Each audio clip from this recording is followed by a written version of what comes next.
23 তারিখ বিয়ে, আর ভাগ্যবশত 22 তারিখ আমার সেকেন্ড ভ্যাকসিন ছিল। তো প্রথমেই গেলাম কলাবাগান বেলঘড়িয়ে, সেখানে হলো না, তাই জন্য চলে গেলাম বেলেঘাটা আইডিতে। আমি যেহেতু ওখানকার বাসিন্দা নই, সেই কারণে আমার কাউন্সিলরের সইটি অনেক ঝামেলা ছিল, সেই জন্য আমাকে বেলেঘাটা আইডি যেতে হলো।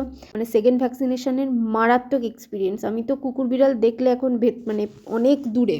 মারাত্মক এই কারণেই, যাদের কামড়ায় তাদের তো ছেড়ে দিলাম, জাস্ট আঁচড়ে ছিল, তার চারপাশ দিয়ে যে শিরাতে ভেতরে ইঞ্জেকশন দিচ্ছে, জ্বলে বেলুনের মতন ফুলে যাচ্ছিলো। একজন অজ্ঞান হয়ে গেল সেই ইঞ্জেকশন নিয়ে, কেউ লাথি মেরে দিচ্ছে, মানে সাংঘাতিক অসহ্য যন্ত্রণা। আমার মেহেন্দির অনুষ্ঠানটা আমার পুরো নষ্ট হয়ে গেছিলো, ব্যথায় আমি আর উঠতেই পারছিলাম না। এখন সেকেন্ড ভ্যাকসিনেশনটা কমপ্লিট হলো, একটা বাহাতে আর একটা পিঠের দিকে দিয়েছে।